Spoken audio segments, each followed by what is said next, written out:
Hello my friends, welcome to this week's Walk in the Word. It's a high watch weekend. Today, I'm shooting this on Thursday, it's October 19th.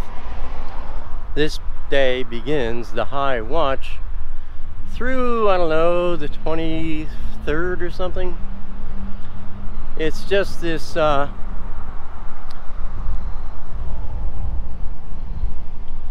it's this thing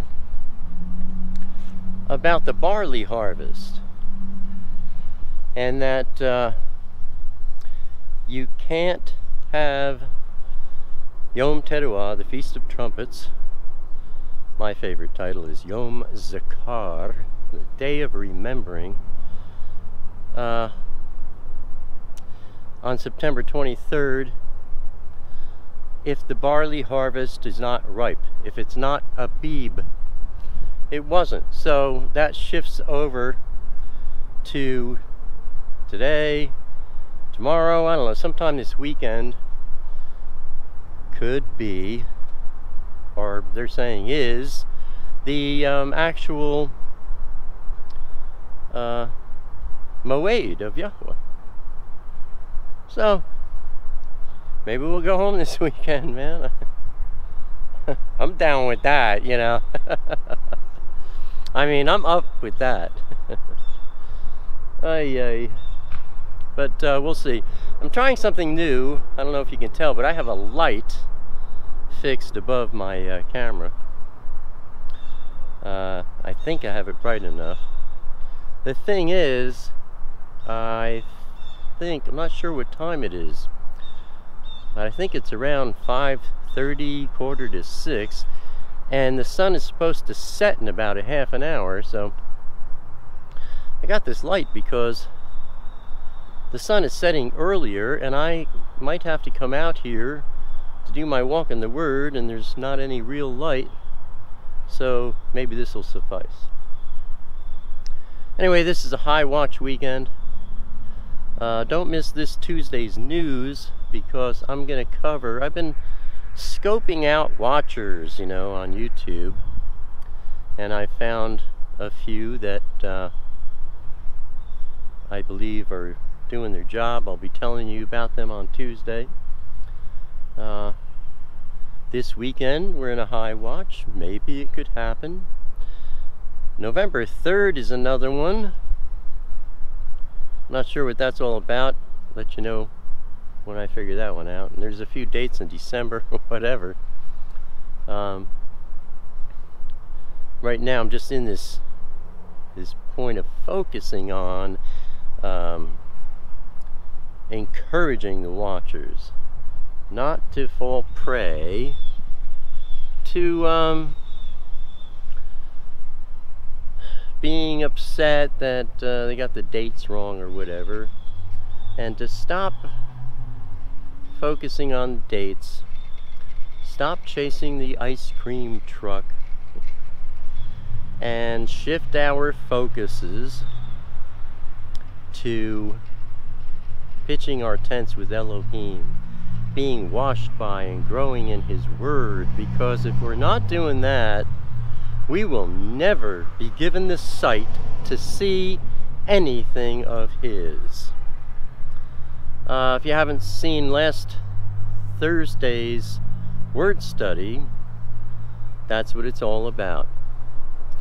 How to be a watchman, how to be a tzafah, how to be a prophet, a navi, how to be a teacher, you know, how to be anything for Elohim. The key is clear and concisely conveyed to you in last Thursday's word study.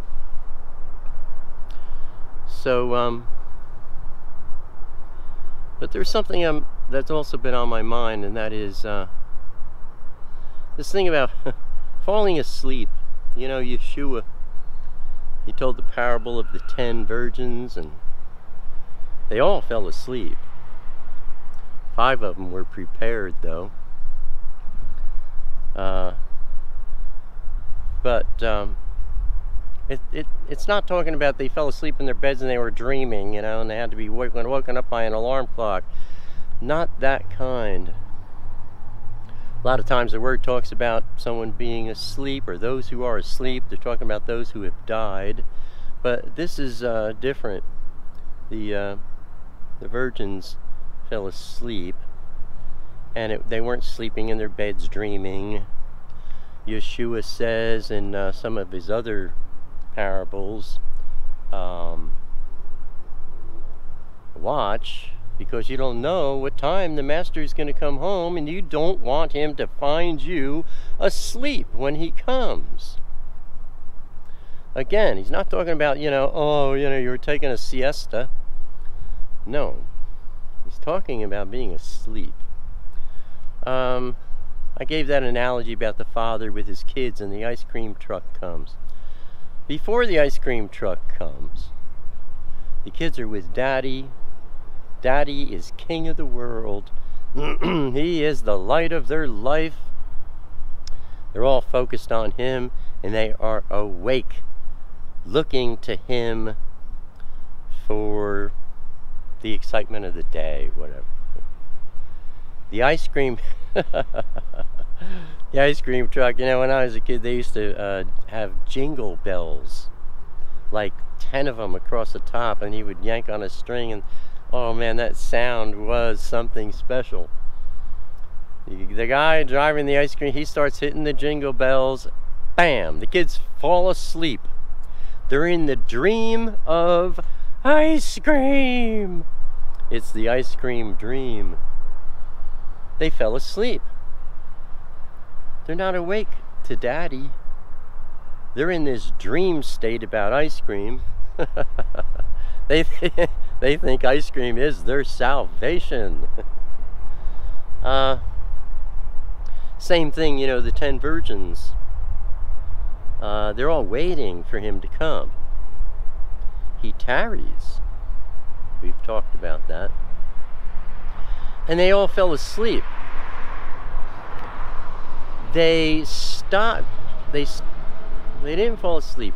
They stopped focusing on him and turned their attention to the things of the world, the distractions of the world. And they fall into a dream state because this world is not real. It's a dream in itself. You put your dish down on the table. You slam your fist on the table. The table's not solid. There's more air and empty space in the table than there is solid matter. Your hand should go through it. But Elohim designed it as such that the atoms in the table and the atoms in your hand just repel each other, and boom, it appears solid. But it's not. This is not reality. This is a dream. We all are seduced by it and fall asleep in it. That's the point I made.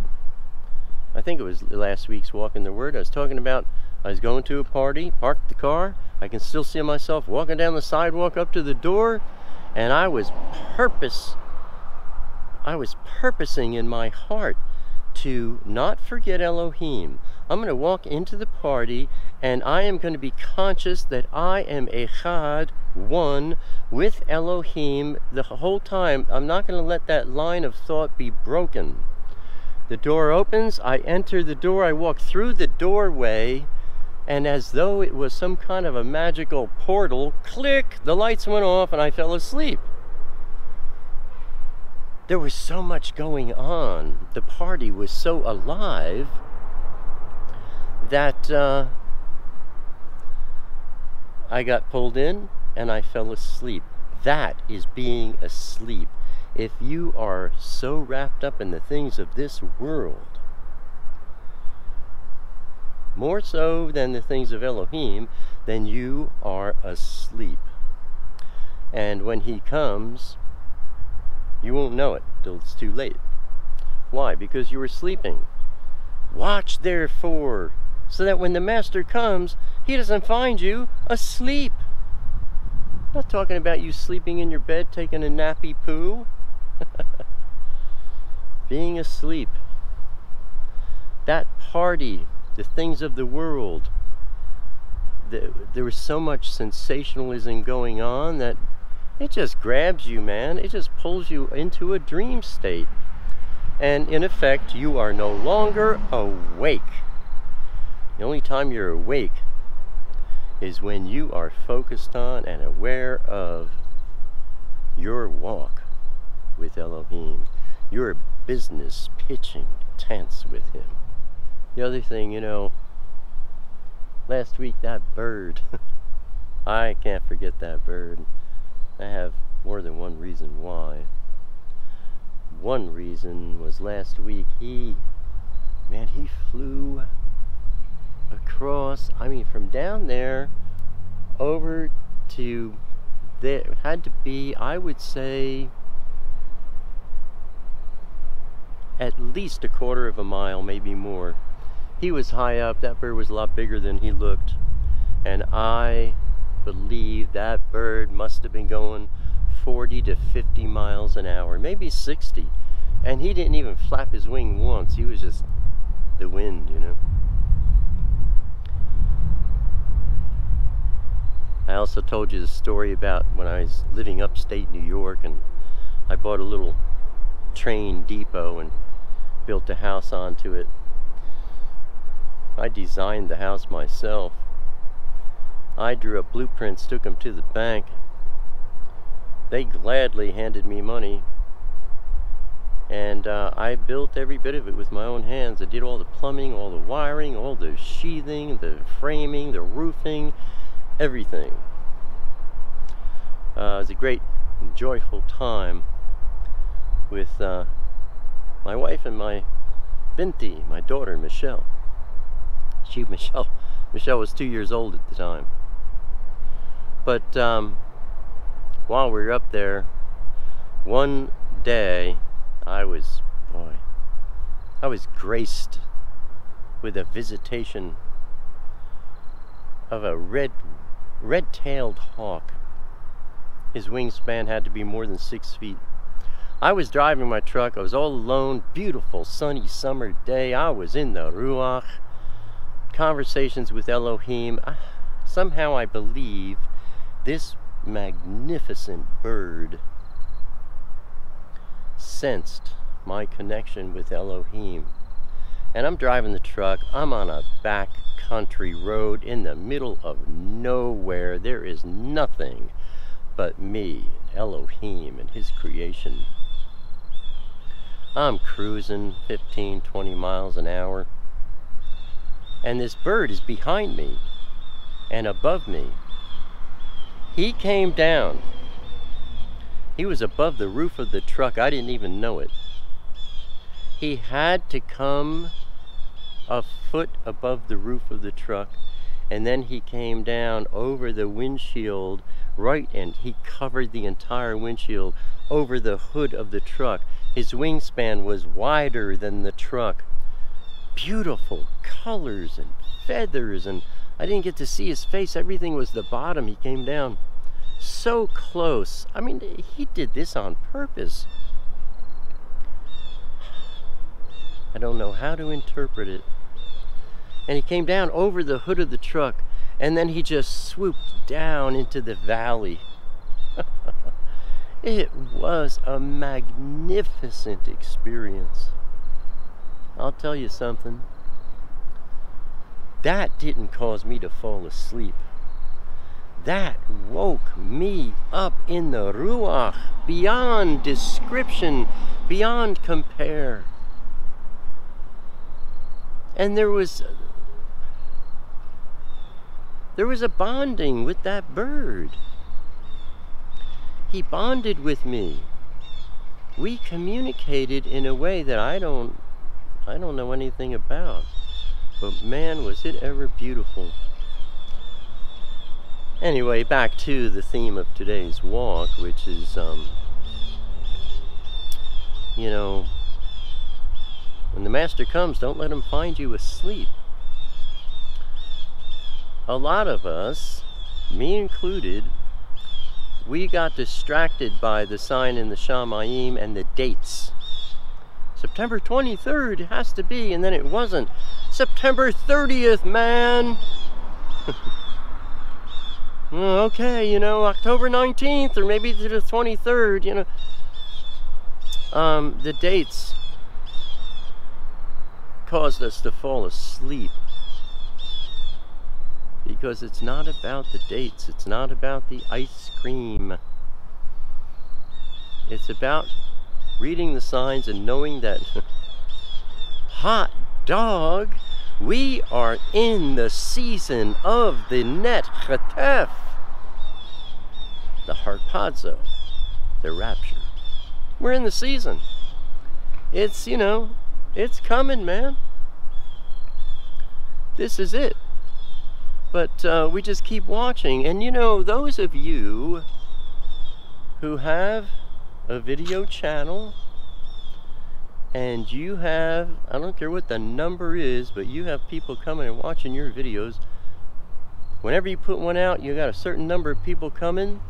That's your flock. You are responsible to feed Yeshua's sheep. What did Yuhshua say? To Kepha, Peter, do you love me? Oh, don't, yeah. You know I do. More than anything. Then feed my sheep. Alan, do you love me? Oh man, you know I do. Then feed my sheep. Hey, do you love me? Oh, Adon, more than anything. Then feed my baby lambs. You have a YouTube channel. You're making videos. You're feeding the little lambs.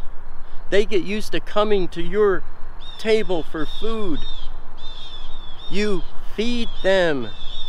You don't walk away and let them starve.